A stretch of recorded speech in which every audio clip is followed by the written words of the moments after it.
and I'm sure he's smarter than I am. You can't say stuff like that. Not when you're in uniform. No, exactly. When you're in uniform, you're not allowed to do that, and Obama has done nothing about it. And why? I mean, that's crazy. Brent, why? Why, Brent? It's because I think he fundamentally lacks the understanding of the rigid structure of the military. I think that's what it is. The rigid structure of the military, like you take a sergeant or an enlisted person and let them in uniform comment politically about anything, they will be court-martialed for that. Yeah. That's how the military works. Especially when they openly defy authority. He was defying authority. Our military is great because it's controlled by non-military people, by people who are elected, right? Sure. And that's the whole system works because of that. That's why you don't have a Praetorian Guard. That's why this is a happy country. If you allow your generals to give you the finger in public, the whole thing falls apart. That's He's right. a wuss. And I think it's because he's insecure. I think he doesn't feel he has the moral authority to relieve a commanding general. Now, he should. Let me ask you a question. If I'm Bubba Clem, President of the United States, and I say, I get all my Joint Chiefs of Staff and all my people around, and I said, tomorrow we're going to, at high noon, we're going to get the boys out of there, we're going to completely make a parking lot out of Afghanistan, and you know what? What's left's left, bitch. I'm done! ! How much trouble would I be in with NATO and all the people that keep score on that pussy stuff? I don't know that you'd be... I don't know. I think people would be kind of impressed. Yeah, I don't know that you'd be in that much trouble, but the question that Tucker's posing is, what would you do? Okay, you say you get the Joint Chiefs of Staff together, you make that ruling, and then your head general walks outside to the media and goes, you know what? Screw that guy. He doesn't know what he's talking about. Oh, he would never... Hold on. He said it to me? Yeah, but no, he said it to the press while he's in uniform. Give me a break. You know how I rule around here, Brent, please. But see, that's a point Tucker's making. I have to agree with him. Does the commander in chief, the Barack Obama, does he not have the authority to tell that guy you're out of here? Oh, he's got the authority. He's got the authority to remove him immediately and have him court-martialed. There you go. I'd exhaust everything I could. I'd throw stuff at him that I couldn't even do to him. You could be prosecuted. That's insubordination. I'd have him on the torture rack at high noon shooting paintballs at him. Come on. But Obama is sending a very clear message to everyone who's paying close attention, and that message is, fool with me and I do nothing.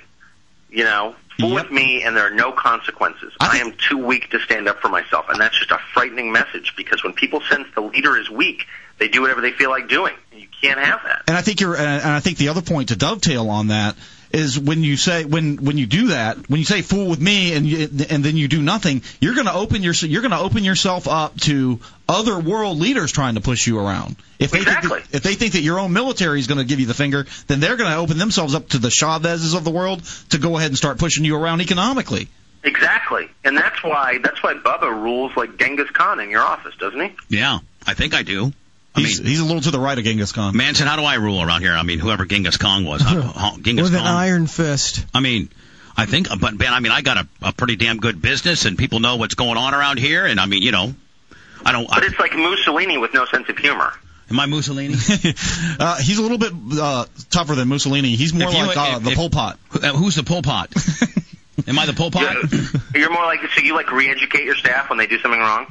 Yes. No. Manson, how do I rule? Like the Pol Pop? Yeah, pretty much. Who's the Pol Pop? He killed millions. He killed in like 3 years. I'm not going to kill a bunch of people. If you were able to, and you knew you wouldn't, nobody was going to take you down for it, you would certainly kill people. No, I would not. Only if you touched my kids. I'd only kill you if you touched my kids. But honestly, look, let's be totally honest here. Anybody who had absolute power, total unchecked power, would kill some people. Yeah, of course. So the question is, how many would you kill? Would it be absolute dozens or millions? Yeah, you know what? Here's what I would kill. I'd kill all people that were child molesters.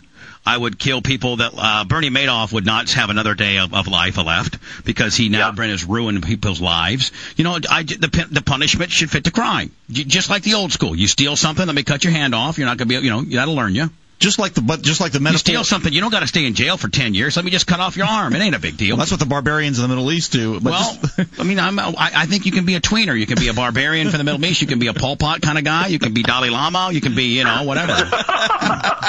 You can't be the Pol Pot and Dalai Lama. Oh, hold on. I mean, those are just polar opposites. Don't you tell me what I'm telling you, you can't. It's impossible. No, hold on. You can't tell me what I can be. You're not me, bitch. You can't be the Pol Pot and the Dalai Lama. Yes, you can.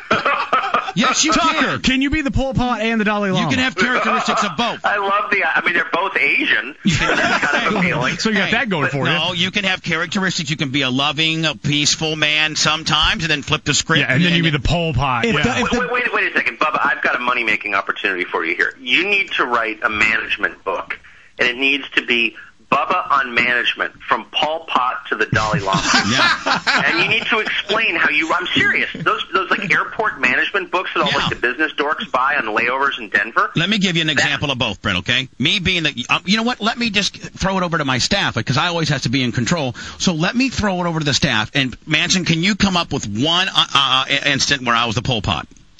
I can come up with probably hundreds. Okay, well, give me one. When somebody gets out of line here, every time somebody gets on, your wiffle ball bat, the BB guns. How about the mousetrap to the penis? That's like the Pol Pot. Tom the Tree Man caused me a little bit of problems last week. I had to whip out his testicles, and I took a mousetrap and I loaded it up and I blasted him right in the testicles with it. And you know what? That'll learn him. He'll never do what he did again. So that's the Pol Pot. But Dalai Lama is like real carefree and real, laid back, and he loves everybody, right? Is that what the Dalai Lama is? Yeah. Real peaceful person. Yep. Well, Brent, there's instances that I'm very loving and very giving and very peaceful. Yes. Think of one. Now, bitch. You let us smoke weed. Yeah, like for instance, Tuck, you tell me right now. That's the Dalai Lama. Hold on. Tucker, you tell me right now. You know what? My guys, I don't smoke weed. I don't like it at all, but everybody else does. They really like weed, okay? So, you know what? I don't have a problem at all, and I might be the only, we're a multi-million-dollar company, and I am the president and CEO of this place, and I don't have a problem, and I have let it be known, I don't have a problem. If you want to go out back and get high, no problem. Just tell me where you are. You're going to be gone for a while. Tell me of any other president of any other multi-million-dollar company that will allow that. That is very Dalai Lamish, I would say. Yeah, and the Dalai Lama thinking is, you know what? It makes them happy. It eases them. It soothes them, which they might be able to do their job better.